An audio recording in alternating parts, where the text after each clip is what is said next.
So here I am again. I'm getting to the end of these videos, and what I'm showing you here is where we're up to so far. Now, with all of these systems, anyone who's registered and can use the project can come in and add new levels and alter what's already there. So the text is shown in a way that's very that has the editing boxes with them. And there's all sorts of information. You can delete tokens, merge tokens with each other, and there's also a way of splitting tokens. And one of the things that that is sort of interesting for us as a dictionary, for example, is that you can actually add definitions. So this is taken from the Dictionary of Old Norse Prose. Unfortunately, this weird screen sharing system means that the actual choices are not shown here. But you can off screen. There's a list of the definitions that ONP has, and you can choose them. So this can be used to build a glossary with definitions of the words as you go through them. But of course, all of this is being saved in a backend in a relational structure. And what many people will want is to get the XML out again. And at the bottom of the page, we have such a structure. I'm just going to refresh it. And when you click on this, it will output the information that you put in MenotaG XML. There are some slight limitations here because, of course, there's no XML way of representing the polygons of the image.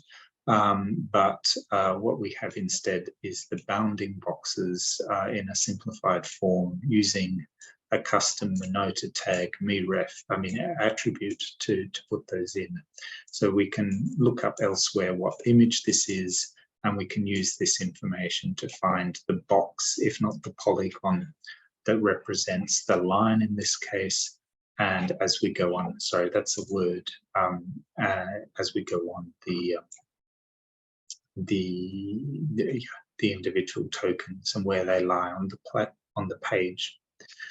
You can see here that the lemma has been filled out from the dictionary lookup. Here there's no morphosyntactic analysis, but in the next word that has been filled out using the MenotaG tokens for morphosyntactic analysis. And you have the three forms. We also include an XML ID that points back to the database. So if this is taken out and edited in some other way, we can update the data here and vice versa. And that's also quite important.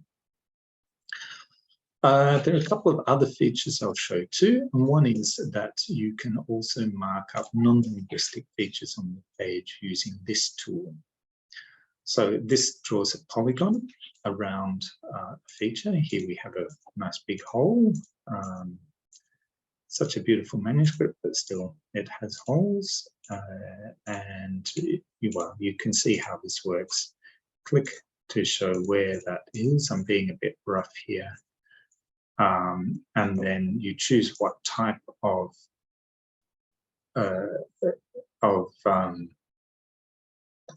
non-linguistic feature it is. I suppose this is a gap or damage, let's call it. And then there are the usual TEI kind of things to fill that out. And what we then have is the gap marked on the page, and we can also use this using spatial analysis to work out whether it overlaps with any words. So when you click on it, you get a little dialog that shows the information about that particular feature that you've marked up, and you can add in some of the information here at a later point or edit it. And likewise, the image is interactive. The lines you can click on and edit the rough transcription that we put in first, and some of the other information, which line number it is, and so on. And it also has a link to the image there. And also with the tokens, where you have the basic token information along with the grammatical information and so on, that can all be edited here, and the individual forms that you can go into by clicking on that particular tab.